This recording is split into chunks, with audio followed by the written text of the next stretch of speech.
Bueno, pues muchas gracias. Bueno, pues vamos a comenzar. Bueno, pues otra vez les quiero dar la bienvenida. En este caso mi nombre es Jerónimo García.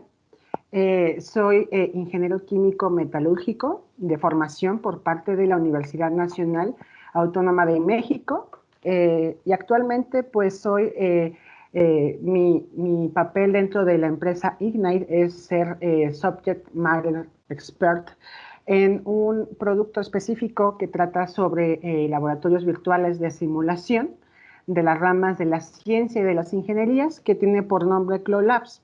Y bueno, pues en este caso yo les voy a estar platicando acerca de unas, justamente de este tipo de herramientas. Y bueno, este webinar tiene como título Facilitando el aprendizaje utilizando diferentes modalidades de simulación. Entonces, bueno, para comenzar, quisiera decirles que vamos a dar al final un espacio de preguntas y respuestas. De todos modos, si a lo largo de la presentación tienen preguntas, pueden hacerlas en el chat y al final se les van a contestar sin ningún problema. Y bueno, pues a lo largo de los minutos les voy a estar platicando justamente de cómo estas herramientas actualmente que estamos teniendo en las redes, estas nuevas tecnologías que se están desarrollando a partir de este último siglo, bueno, la parte del siglo XXI, pues estamos desarrollando más tecnologías que van enfocadas ya hacia la rama educativa. Entonces, a lo largo de estos minutos les voy a estar platicando acerca de esto. Y bueno, vamos a comenzar primero con un primer punto muy importante, que es esta parte que yo creo que todos como docentes lo hemos estado viendo. La primera parte es que nosotros cuando llegamos a las aulas nos enfocamos simplemente a una pedagogía de enseñanza, en donde ocupamos la tecnología, que a lo mejor algunos profesores ya la están ocupando, justamente para enseñar a los alumnos y brindar conocimiento en las aulas. Por ejemplo, no sé si algunos de ustedes como docentes han utilizado algún tipo de proyección en PowerPoint, han utilizado visores de archivos de PDF para visualizar información o algunas imágenes que quieran proyectar a sus alumnos o incluso videos. Pero eso ya no está dando el ancho dentro de la parte de la educación. Ahora lo que nosotros necesitamos es justamente una pedagogía que implemente la tecnología hacia el aprendizaje ya del alumno.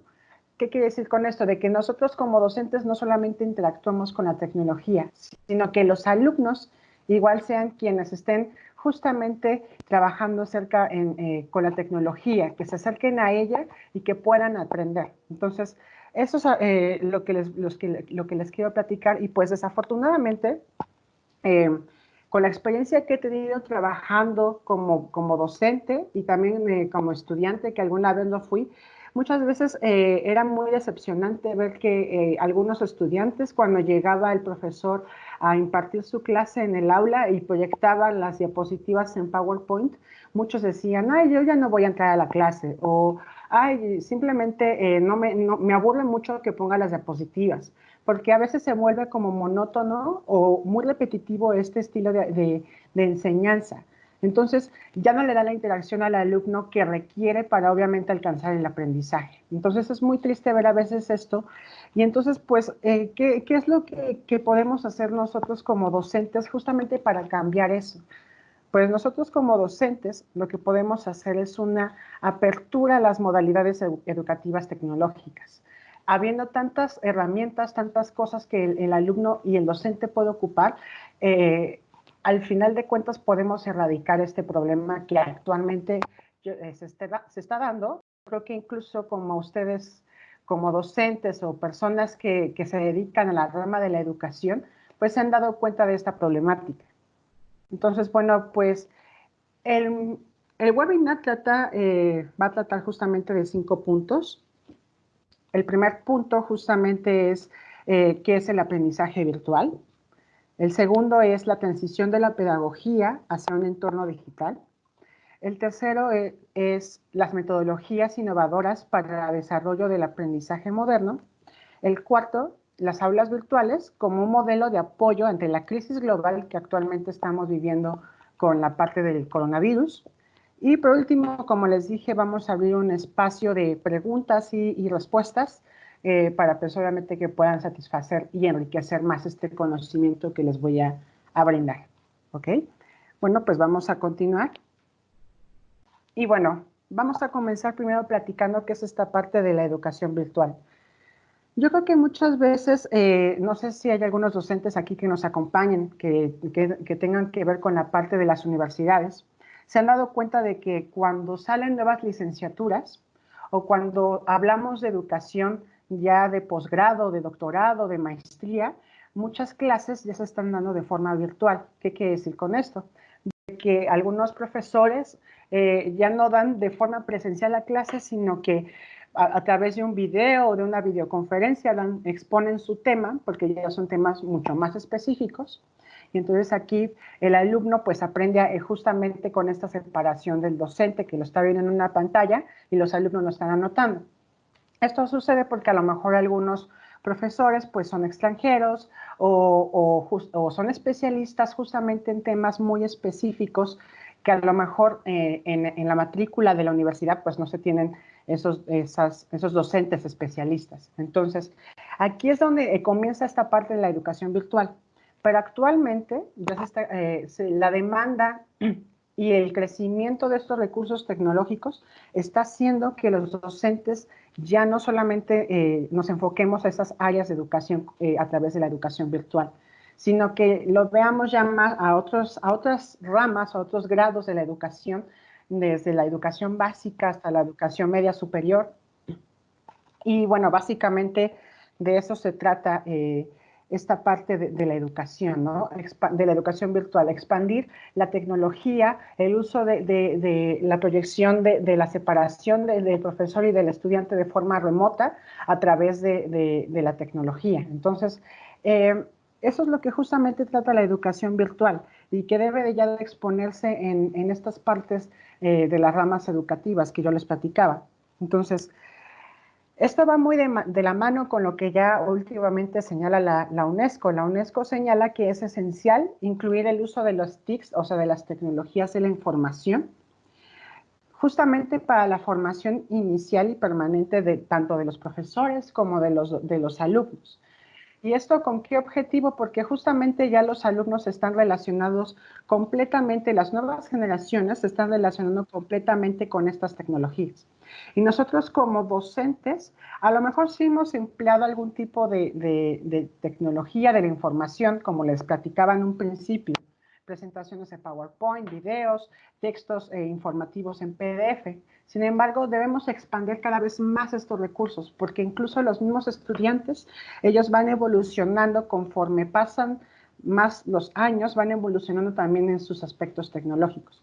Entonces, por eso es primordial actualmente, y ya no hacer de lado, que el uso de la tecnología es esencial ya para la educación.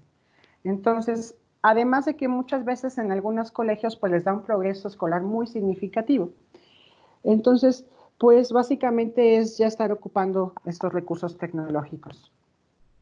Y bueno, muchas veces a nosotros igual, yo creo que a lo mejor hay docentes, no me dejarán mentir aquí, que a lo mejor puedan presentar ese tipo de mitos que les han llegado a lo mejor de algunos colegas y les han dicho, no, pues esto no me parece bien, y incluso llegan estos mitos que justamente tienen que ver con la implementación de la educación virtual.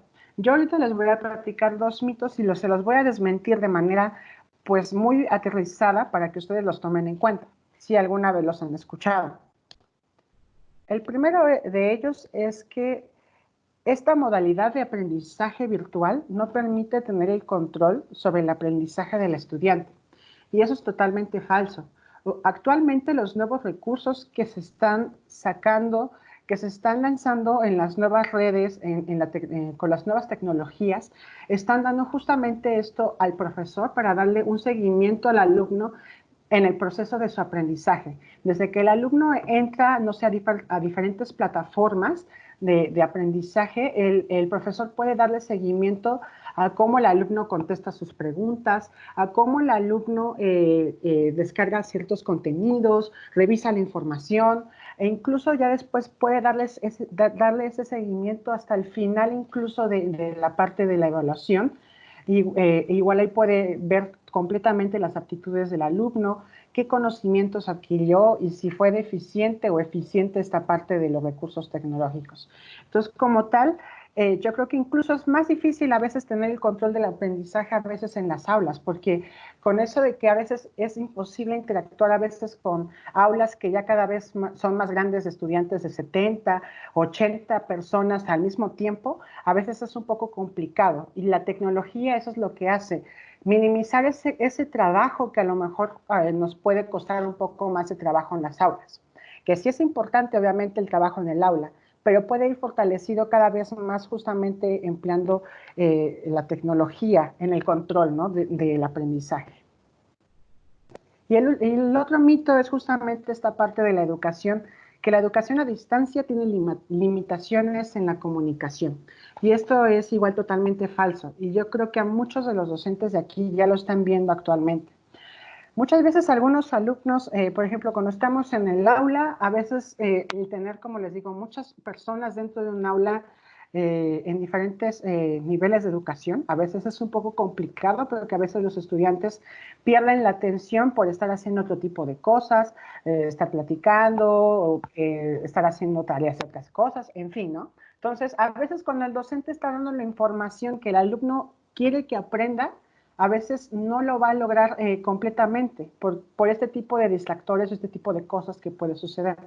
Entonces, aquí es como el docente agarra los recursos tecnológicos y los aprovecha para eso, para justamente dar esa información que a lo mejor el alumno no logró captar o no logró ver a lo largo de este proceso de aprendizaje dentro del aula, lo puede complementar aquí. Entonces, la comunicación que tiene el alumno con el docente es completamente enriquecedora. Muchas veces incluso yo creo que hemos visto algunos alumnos que llegan con el docente y le preguntan, oiga, profesor, es que tengo duda en tal cosa que dejó de tarea, ¿no? Que incluso lo hacen a través de las redes sociales, de WhatsApp. Y entonces aquí ya estamos facilitando más la comunicación, porque a lo mejor el docente ya no puede estar completamente de tiempo completo en la universidad, en la institución, pero a lo mejor de distancia puede ayudar al alumno a contestarle sus dudas. Entonces, no es una limitante en la comunicación, creo que es una apertura completamente a esta parte. Y bueno, pues para que nosotros comencemos justamente a ocupar estas aulas digitales, esta educación virtual, pues debemos identificar primero el entorno que realmente sea adecuado para justamente ejercitar el aprendizaje en los estudiantes. Entonces, yo aquí tengo 3 puntos que son muy importantes, que justamente nos van a ayudar a identificar este entorno virtual adecuado. Y el primero es que el aula digital o el entorno digital que nosotros encontremos tiene que tener un soporte en el curso tradicional. ¿Qué quiere decir con esto? Que no se puede perder la esencia del curso tradicional que se da en las aulas. Tiene que ser completamente ad hoc a eso. ¿Por qué? Porque al final de cuentas es importante la interacción de todos modos casi cercana al estudiante. Entonces, debe seguir este curso tradicional, ¿no? De que a lo mejor el profesor dé la clase y deje ejercicios a los alumnos dentro de este entorno virtual y que ellos lo puedan resolver en el momento y que puedan ir con el docente y preguntarle sus dudas. Esto no debe de perderse para nada. Entonces, cuando ustedes busquen un entorno virtual adecuado, esto debe de incluir como primera instancia. No perder el curso tradicional que comúnmente nosotros llevamos en las aulas. El segundo es justamente integrar tecnología a un curso tradicional. O sea, ¿qué quiere decir con esto? Que nosotros sí ya debemos de implementar estos recursos tecnológicos para obviamente no perder este curso tradicional, saber cómo implementarlo. Entonces, muchas veces a lo mejor algunos docentes quieren ocupar ciertas herramientas digitales que no siguen el curso tradicional, pero que son 100% tecnológicas. Y eso no debe ser así, deben de adecuarse completamente. Y el tercero que debe ser 100% digital. Debemos hacer uso a fuerzas de los recursos tecnológicos que tenemos, de los recursos digitales, y eso debe ser completamente ad hoc. Entonces, esos son los 3 puntos importantes para identificar el entorno virtual adecuado. Y bueno, ya que nosotros ya identificamos este entorno virtual, esta aula virtual que nos gusta, que realmente vemos que sí está muy bien diseñada para ejercer la pedagogía con los alumnos, pues tenemos de hacer esta transición de la pedagogía justamente hacia ese entorno virtual. ¿Y cómo vamos a hacerlo? Pues justamente a través de estos 5 puntos que yo estoy exponiendo aquí, que es el primer punto sería la separación del profesor y el estudiante. Aquí debemos justamente ir poco a poco diciéndole al alumno que esta separación se va a dar. No podemos llegar y decirle al alumno, ¿saben qué? Van a entrar a esta página y vamos a hacer esto. No, o sea, tiene que ser un proceso que justamente tanto los alumnos se vayan adaptando como también el docente. No podemos llegar así de una manera drástica y decir al docente que va a haber esta separación así, porque a veces los docentes van a decir, ay, a lo mejor el profesor no quiere hacer su trabajo o algo está pasando con la clase, etcétera. Entonces, debe ser un proceso muy lento, pero muy seguro. Entonces, y que obviamente garantice esta separación del profesor y del estudiante. El segundo punto es que use justamente los medios técnicos y tecnológicos. ¿Qué quiere decir con esto? Que tanto ustedes como docentes, pero también los alumnos, tengan la oportunidad de saber qué herramientas están ocupando y cómo las utilizan. Porque a veces a lo mejor nosotros, pues como profesores, no tenemos esta facilidad de cómo saber ocupar una computadora, cómo entrar a una página de internet, cómo descargar cierto contenido. Entonces, estas habilidades tenemos que ya tenerlas o aprenderlas de alguna manera para que obviamente podamos implementar bien este entorno digital. ¿Y esto con qué objetivo igual? Pues de que el alumno cuando entre al entorno digital pues sepa cómo también ocuparlo y si tiene dudas pues preguntarle al docente y decirle no pues no entiendo cómo se usa esta cosa, ¿me puede explicar? Y entonces aquí el docente entra y sabe cómo ocuparlo. También es muy importante que garanticemos que tanto nosotros como docentes y también como los estudiantes cuenten con la infraestructura tecnológica para poder usar estos entornos. ¿Qué quiere decir con esto? De que el alumno tenga, no sé, un acceso al menos a una red de internet o al menos que tenga acceso a una computadora o a una tablet o a un celular, cualquier recurso digital que le facilite entrar a este entorno. Y pues igual ustedes como docentes, pues ver si lo tienen también. Entonces, ese es un segundo punto que debemos de garantizar. El tercer punto es justamente la organización de apoyo tutoría. ¿Qué quiere decir con esto? De que cuando nosotros estemos ya implementando este entorno virtual con los alumnos, le estemos diciendo cómo usarlo, le estemos explicando de alguna manera ciertas cosas a través de este entorno virtual, hacer que el proceso sea más amigable y que el estudiante vea de que a pesar de que está viendo esta separación del profesor y del estudiante ya de forma digital, que vea que el profesor sigue ahí. Y obviamente como docentes, pues nosotros debemos de seguir ahí. No por el hecho de ocupar la tecnología, vamos a decir, ay, pues la tecnología nos va a hacer todo y entonces yo como docente no voy a hacer nada. Al contrario, nosotros debemos de estar ahí, darle seguimiento al estudiante en todo momento y apoyarlo en todo lo que requiera. El cuarto punto es justamente este del aprendizaje independiente y flexible.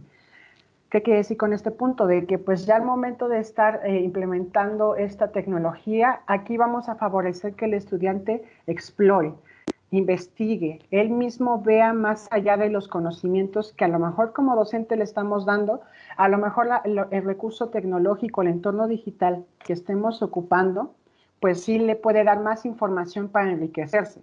Y debe ser flexible, al final de cuentas ellos, los estudiantes y también los docentes, pues deben de saber ocuparlo y que no sea tan difícil de ocupar, porque muchas veces cuando ya es algo muy complicado y no es nada flexible llegar al conocimiento o no es nada flexible ocupar estas herramientas, pues el alumno las termina dejando.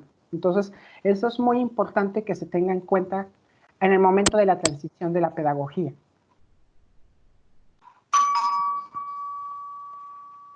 Permítame un momento, por favor.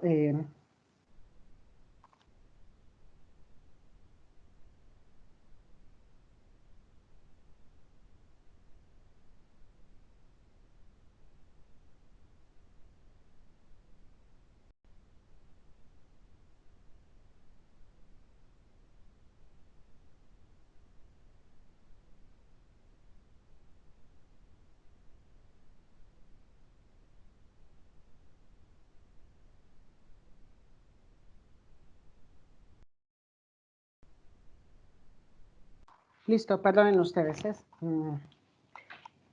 Bueno, continuando con esto, pues les decía que debe ser un aprendizaje flexible en este sentido. Entonces, pues básicamente los alumnos deben de tener esta facilidad para llegar a los recursos de conocimiento. Y por último, pues debe ser una comunicación bidireccional que debe ser constante entre el profesor y el alumno.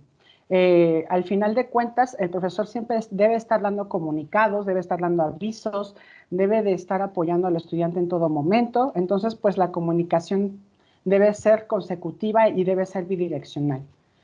A eso se refiere con esta parte. Y bueno, vamos a continuar.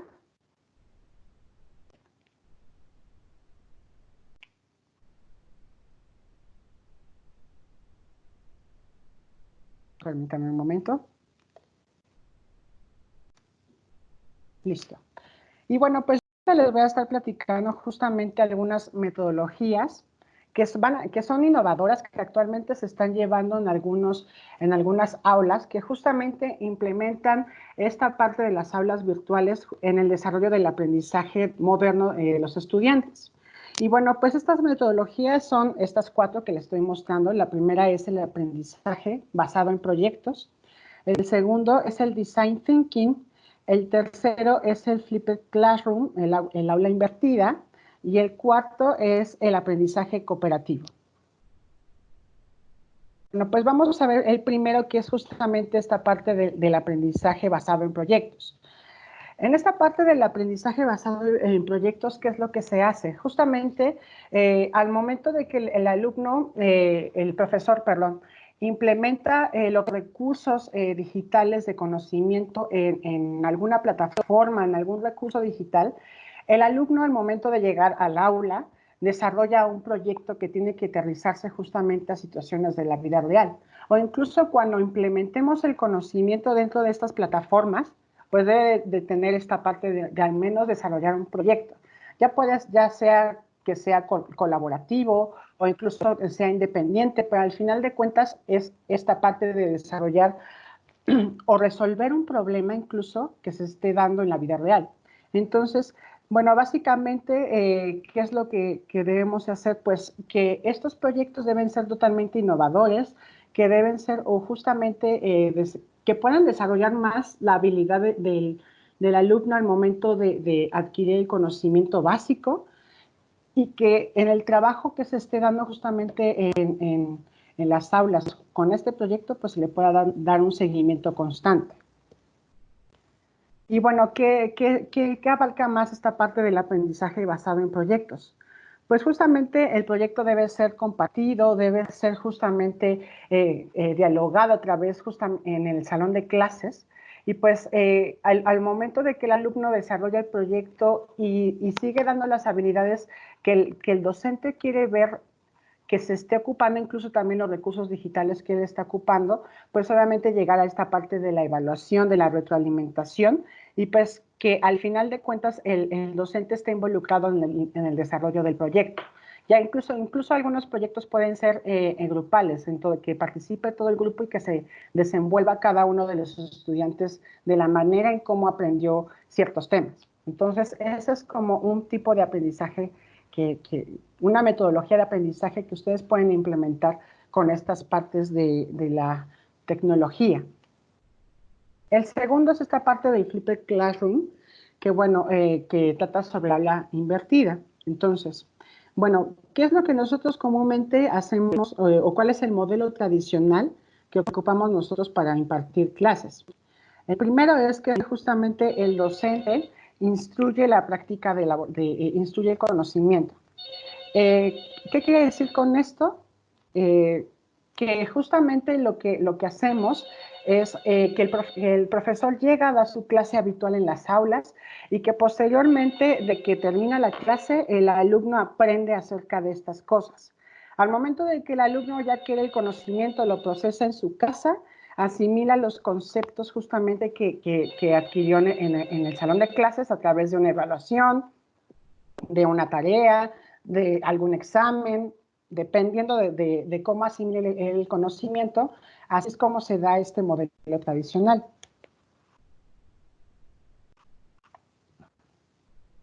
En el, perdón. En el caso el aula invertida, el flipped classroom, no se da así. Aquí, ¿qué es lo que sucede? El estudiante adquiere los conocimientos a través de cualquier rama tecnológica que haya ocupado. Permítame otro momento. Listo, perdón. Continúo entonces con la presentación. Bueno, básicamente, como les decía, en el flipped classroom, el alumno adquiere los conocimientos justamente a través de estas plataformas digitales, de estos recursos que el profesor le esté dando. Y posteriormente de que ya el alumno adquirió justamente estos conocimientos, llega al salón de clases y comparte la información o el conocimiento entre sus compañeros, entre el profesor, como si fuera una plática justamente de estos conocimientos. Y al final, pues, ¿qué es lo que se logra? De que justamente el docente consolide el aprendizaje que al final se ha adquirido a través de estas herramientas. Entonces, básicamente funciona como nosotros, ¿no? Que a lo mejor cuando entramos a Facebook o algún tipo de herramienta digital, pues vemos que se nos presentan diferentes noticias o vemos información que está ahí, que se nos presenta, y entonces vamos con algún familiar o vamos con alguna otra persona y platicamos acerca de esto. Y entonces, de alguna manera, pues se da este intercambio del aprendizaje, de alguna manera, entre una persona y otra, y al final, pues se consolida totalmente el aprendizaje. Se obtiene más enriquecimiento del conocimiento del que se había incluso adquirido al principio. Entonces, eso es así como funciona el aula invertida. Y bueno, por último, bueno, otra metodología muy importante es esta parte del aprendizaje cooperativo, en el cual aquí lo que se hace es justamente definir ciertos equipos entre los alumnos, y estos equipos, que pueden fungir entre 6 y 6 personas, pues discuten justamente algún tema que el profesor quiera desarrollar. Por ejemplo, si el profesor quiere desarrollar temas que tienen que ver con física, pues a lo mejor su tema principal es, no sé, qué es la física, y entonces a los alumnos, a cada equipo se le da un rol específico que tiene que desempeñar, que tiene que encontrar el conocimiento para justamente exponerlo o presentarlo de alguna manera ante sus compañeros y que el conocimiento se consolide. No que obviamente todos los alumnos hagan todo el trabajo, porque no va a ser así. ¿Qué es lo que va a pasar? Pues justamente que el docente va a fungir un papel muy importante, que es de ser planificador, de que él tiene que planificar al final de cuentas este tema que va a hacer con los alumnos, de cómo va a ser este trabajo cooperativo con ellos. Y al momento de que se esté dando este trabajo, debe ser mediador. O sea que debe de llegar con los alumnos y ver qué problemas están existiendo. Muchas veces a nosotros como docentes, cuando dejamos trabajos en equipos, lo que hacemos es, no, pues, o sea, ellos van a hacer el trabajo y pues nada más van a exponer. Y no, aquí lo que debe de servir es que el profesor esté en constante revisión del trabajo de los alumnos, ver qué es lo que están haciendo, cómo están desarrollando el tema, a lo mejor ofrecer algún tipo de ayuda con alumnos que no pueden encontrar cierta información, o incluso, no sé, ver incluso problemas que se pueden surgir en el trabajo en equipo. Entonces, así es como funciona el trabajo cooperativo. Y por último, esta parte de ser el observador, de ver cómo se desenvuelven los estudiantes para obviamente obtener una evaluación, y pues él tiene que fungir el papel de evaluador. Y por último, esta última metodología que se está dando es una tecnología nueva, que es justamente esta parte del design thinking, donde aquí básicamente trata sobre temas de innovación, donde se tienen que innovar ciertos proyectos, ciertos conocimientos que a lo mejor ya se habían adquirido antes. Por ejemplo, a lo mejor que el profesor tome algún proyecto que se desarrolló el ciclo escolar pasado y ahora quiera innovarlo. Eso es lo que hace el design thinking, la manera en cómo podemos cambiar para innovar o tener ciertas cosas que no se habían visto antes. Entonces, ¿qué es lo que hacemos con el design thinking? Pues justamente identificamos qué es lo que queremos cambiar. Y después, aquí, ¿qué es lo que hace el profesor? Aquí el profesor se junta con los alumnos, es más, trabaja junto con ellos, colaboran con ellos y desarrollan proyectos juntos. No sé si han visto muchas veces en las noticias de que hay algunos profesores que se juntan con alumnos y desarrollan, no sé, por ejemplo, nuevos polímeros para degradar la basura o otro tipo de cosas que justamente surgen. Y siempre está el profesor con los alumnos. Ese es el design thinking, cuando el profesor ya trabaja colaborativamente, con los alumnos y hacen estos temas de innovación hacia una problemática totalmente enfocada. Y al final ellos mismos comparten los resultados y evalúan totalmente, pues, si se dio o no la innovación. Y bueno, ¿qué herramientas nosotros podemos utilizar justamente para esta parte de este aprendizaje virtual que tanto les he estado hablando estos minutos? Bueno, pues básicamente, permítame, estoy teniendo dificultades, ahí está. Ok. Listo. Bueno, un ejemplo de estas herramientas o de estos recursos tecnológicos que se pueden ocupar son estas herramientas LMS, por ejemplo, que no sé si alguno de ustedes la han ocupado. Estas herramientas LMS lo que hacen es que son plataformas donde se consolida toda la información que tal vez el profesor quiera hacer o quiera brindar a los alumnos. Entonces, el profesor abre su curso, implementa la información y hace diferentes estrategias o ejercicios que le pueden servir al docente para la evaluación o para dar el seguimiento al conocimiento de los alumnos. Entonces, algunas de estas herramientas que funcionan obviamente vía internet y que son obviamente a través de una plataforma son, por ejemplo, Moodle, que yo creo que muchas veces la han ocupado, Blackboard, que es otra herramienta muy importante, y por último son Google Classroom. Al final de cuentas, estas herramientas son de acceso abierto, lo puede ocupar cualquier institución y cualquier docente lo puede ocupar igual para abrir sus cursos. Entonces, esto le da la facilidad al docente a poder interactuar con los alumnos de forma remota. Y bueno, también como docentes no solamente tenemos ese tipo de herramientas, tenemos otras múltiples plataformas y tecnologías que obviamente igual son libres de acceso y que podemos ocupar nosotros para favorecer este aprendizaje virtual. Algunas de estas herramientas desarrollan este tipo de cosas o van enfocadas a este tipo de cosas que les voy a platicar. El primero es la comunicación, el segundo es el trabajo colaborativo, el tercero es la productividad y gestión de proyectos, educación visual y audiovisual, almacenamiento en la nube y presentaciones e infografías. Hay muchas herramientas que pueden ayudarnos a todas estas herramientas y pues justamente yo les voy a hacer llegar un archivo donde vienen estas herramientas y ustedes pueden elegir los recursos tecnológicos que más les interese a ustedes y que obviamente favorezcan esta enseñanza.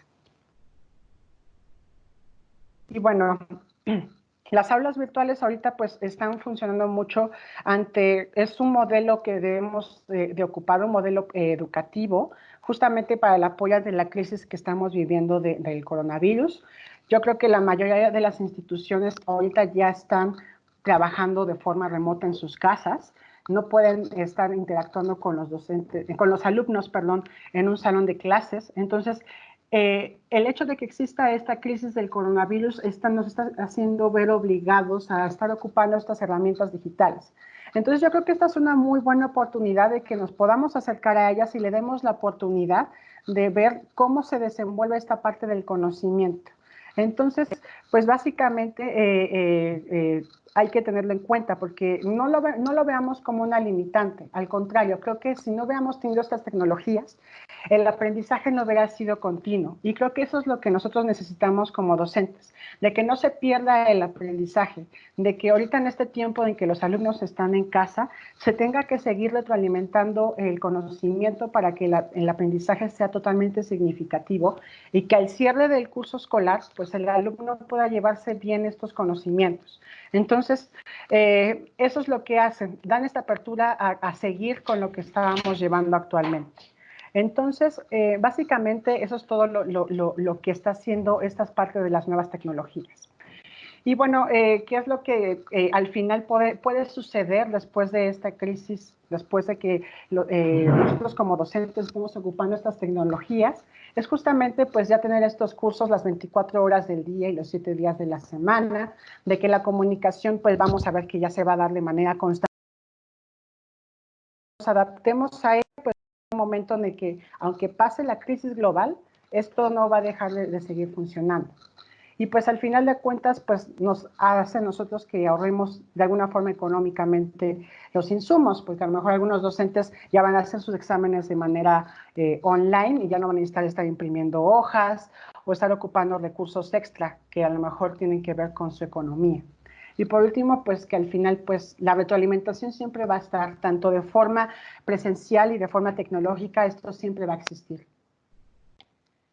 Bueno, pues actualmente yo, como les decía, yo me dedico a implementar justamente una tecnología que tiene que ver con esta parte de las aulas virtuales, pero en este caso son enfocadas totalmente a laboratorios virtuales, que he trabajado con algunas instituciones importantes de México, como lo es el Instituto Politécnico Nacional y el Colegio Sierra Nevada, México.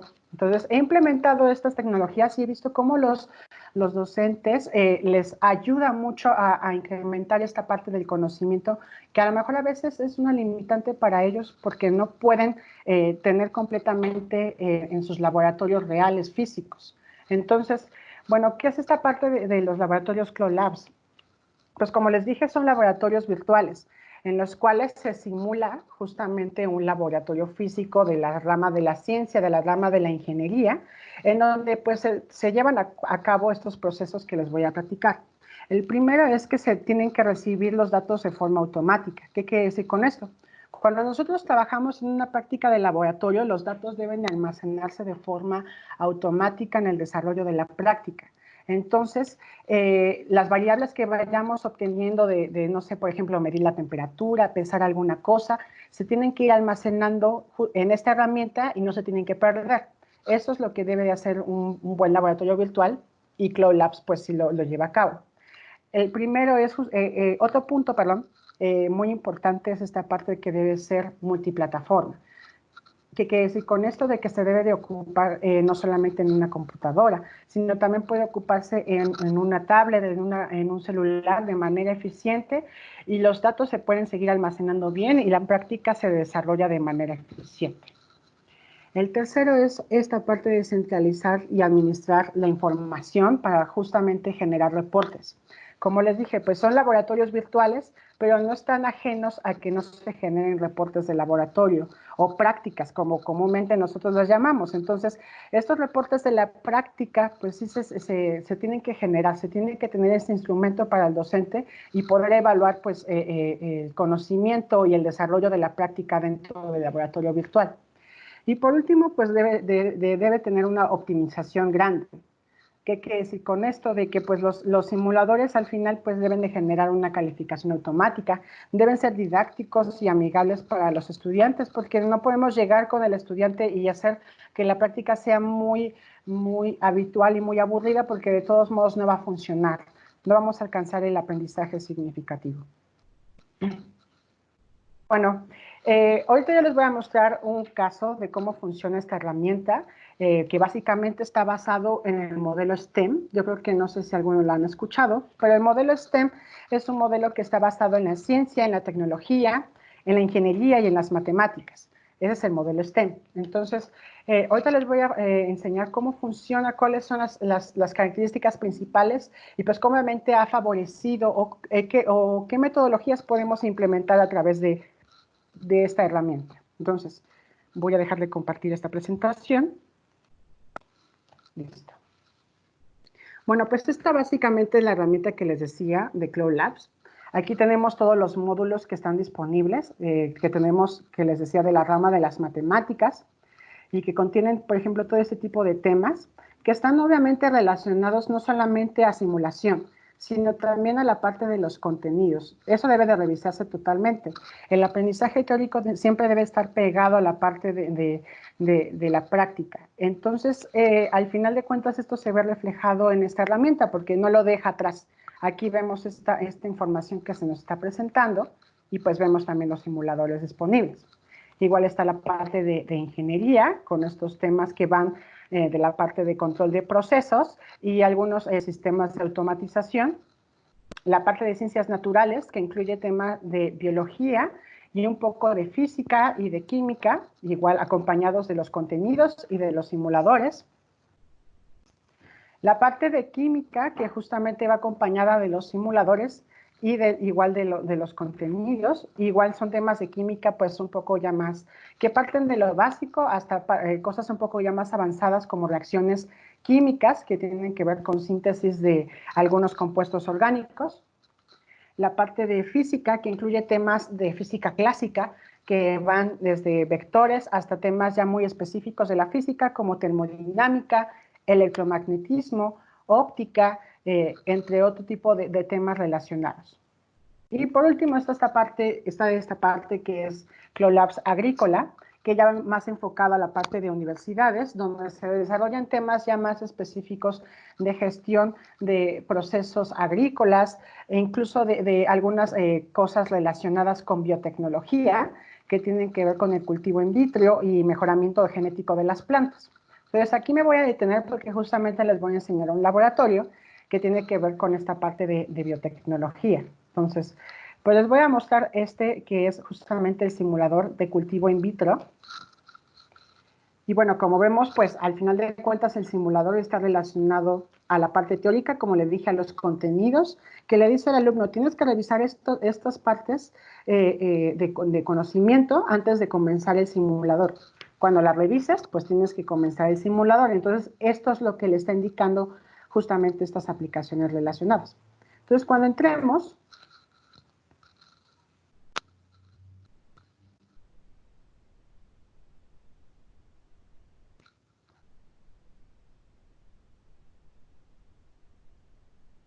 listo, pues aquí nos dice que nos va a dar como una bienvenida, tiene que ser un poco amigable en este caso la herramienta.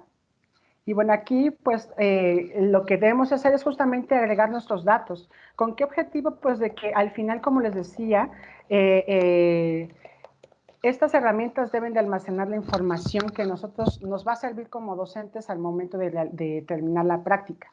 Entonces, cuando nosotros ingresemos, pues vamos a ver las diferentes prácticas disponibles que podemos realizar. Entonces, por ejemplo, si yo quiero realizar esta práctica, aquí yo entro y pues justamente lo que hacen estos laboratorios es esta parte que yo les decía de el aprendizaje por proyectos. Porque aquí justamente lo que se expone es un problema de la vida real. Aquí le están diciendo que en un laboratorio de biotecnología se han presentado problemas con el crecimiento de explantes, por lo cual se deben realizar pruebas al medio de cultivo para comprobar su buena calidad. Esto es un problema de la vida real que puede suceder en cualquier laboratorio de biotecnología y que aquí el alumno lo puede desarrollar por completo. Entonces, aquí le platica como la situación y las variables que tiene que ocupar. Y bueno, pues al final entramos a lo que es este laboratorio, el entorno virtual que tenemos, y vemos que contiene todos los instrumentos que comúnmente ocupamos para hacer un cultivo in vitro. Tenemos la incubadora, tenemos el horno, tenemos la campana de esterilización. Entonces, hay muchas herramientas que podemos estar ocupando aquí. Igual aquí tenemos un mechero, tenemos la muestra. Entonces, lo hace un laboratorio incluso real. Si nos damos cuenta, incluso aquí viene un letrero que dice precaución, de que pues los avisos dentro de los laboratorios deben de estar siempre disponibles. Y bueno, pues también vemos la información que se nos proporciona, que hay un tiempo para realizar la práctica. Para algunos docentes es importante tener el tiempo de la práctica, un número de intentos. Algunos otros docentes evalúan qué tan bien hicieron el trabajo los alumnos. Si se equivocan, pues los intentos aumentan. Y bueno, pues están igual estos botones que le van a dar toda la información al estudiante para poder realizar la práctica. La situación que les estaba platicando, el reto a resolver, el proyecto que tienen que hacer, un procedimiento experimental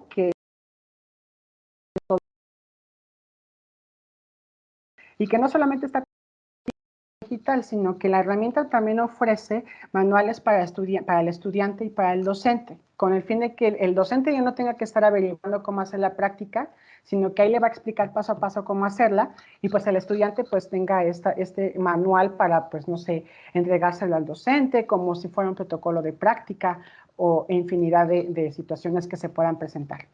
Y por último, pues está esa parte de las ecuaciones, porque a nosotros lo que nos interesa siempre en el trabajo práctico es cómo el alumno desarrolla la práctica. Ya no tanto a veces incluso esta parte de saber las ecuaciones y todo eso, porque eso lo puede consultar en cualquier lado, sino que sepa cómo ocupar justamente una incubadora o sepa cómo realizar un cultivo in vitro.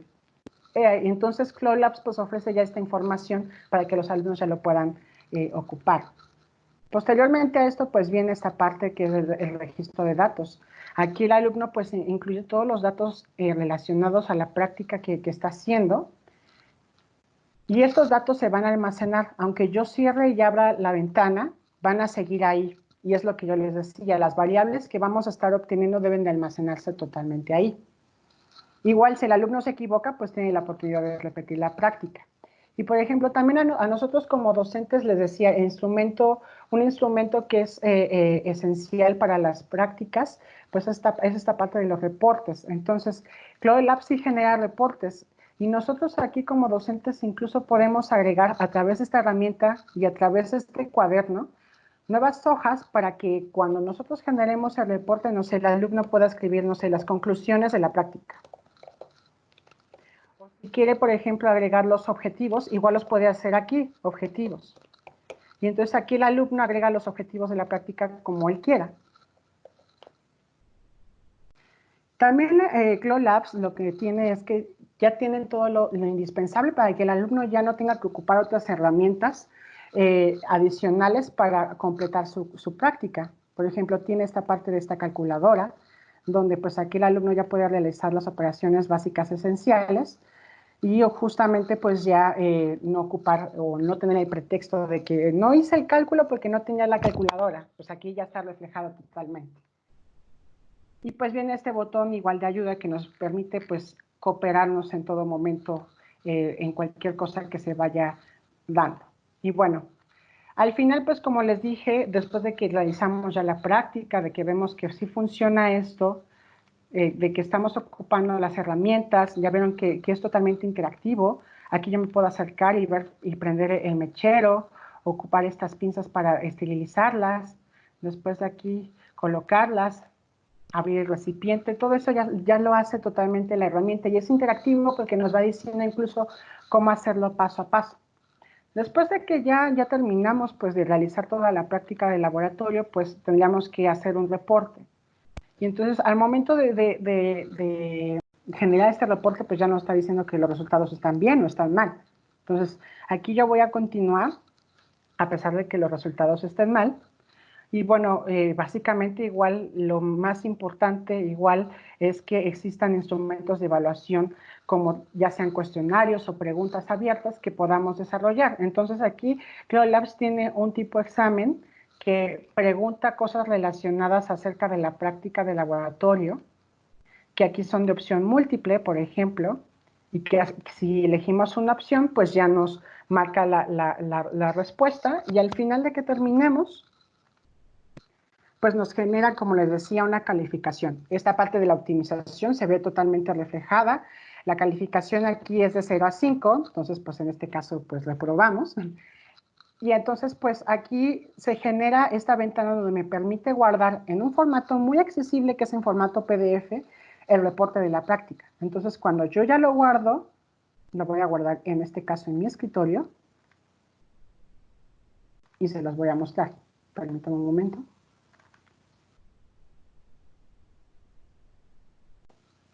Aquí viene pues como tal el reporte de la práctica, donde ya viene todo la parte del tiempo de prueba que se llevó a cabo, incluso la situación. Ya viene una captura de pantalla de qué fue lo que realizó el alumno, los resultados. Aquí como los resultados estuvieron mal, pues por eso me los puso así, porque están incorrectos, no va a presentar datos que no van a funcionar. Y posteriormente vienen las preguntas que yo resolví en el cuestionario, las respuestas correctas y las respuestas que yo puse. Y al final pues vienen estas preguntas que vimos en el cuaderno de notas y vienen también con las conclusiones que yo anoté de la práctica y de los objetivos. Entonces, no se pierde nada. Al final de cuentas, estamos innovando esta parte de realizar las prácticas y yo creo que incluso ahorita que tenemos con lo del coronavirus, no nos es posible realizar estas prácticas de laboratorio de manera presencial. El desarrollo práctico tiene que ir mucho de la mano con el desarrollo teórico que estemos dando. Entonces, con esta herramienta, pues podemos sustituirlo de manera, pues, completamente bien. Entonces, igual el conocimiento y la forma en cómo se dé en los laboratorios no es completamente cerrada. Muchos profesores han implementado diferentes metodologías para dar sus clases a través de estos simuladores. Entonces, pues básicamente no se cierra esos laboratorios a solamente un esquema pedagógico. Y bueno, pues esto sería como tal todo de la parte de la presentación del webinar. Ahora sí vamos con la parte de las preguntas y respuestas. No sé si alguien quiere abrir su micrófono y compartirnos acerca de esto.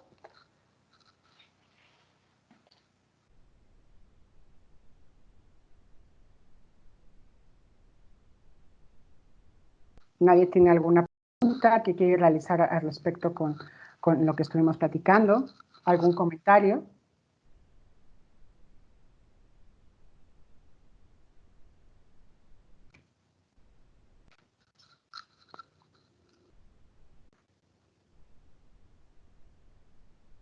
Ok, en el chat tampoco hay preguntas.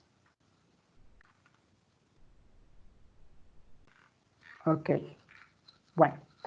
Entonces, bueno, si ya no hay preguntas, si no hay comentarios acerca de esto, pues quiero agradecerles el tiempo que estuvieron aquí a través de este webinar.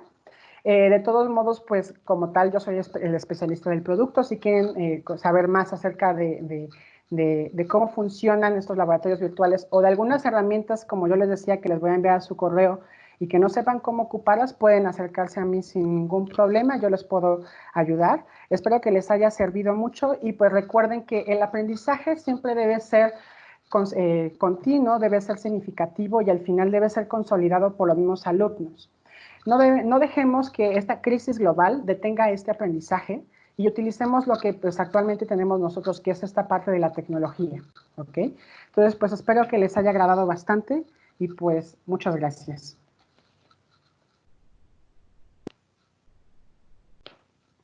Creo que sí hay una pregunta. Alguien, bueno, me dice que aquí tiene una pregunta. Marcos.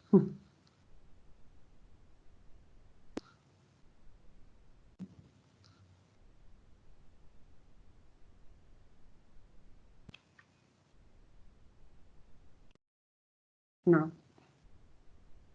Sí, la presentación igual se las voy a estar facilitando por correo para que ustedes la tengan ahí. Igual como les dije, las herramientas que básicamente les dije que les iba a presentar, igual se las voy a presentar. Y si les interesa igual parte de estos laboratorios virtuales, igual les puedo enviar la información para que ustedes puedan revisar cuáles son todos los contenidos y los laboratorios que tengan. Muchas gracias. Pues espero que realmente les haya ayudado y ahorita yo ahí les voy a dejar mi correo. Pues muchas gracias y que tengan bonito día.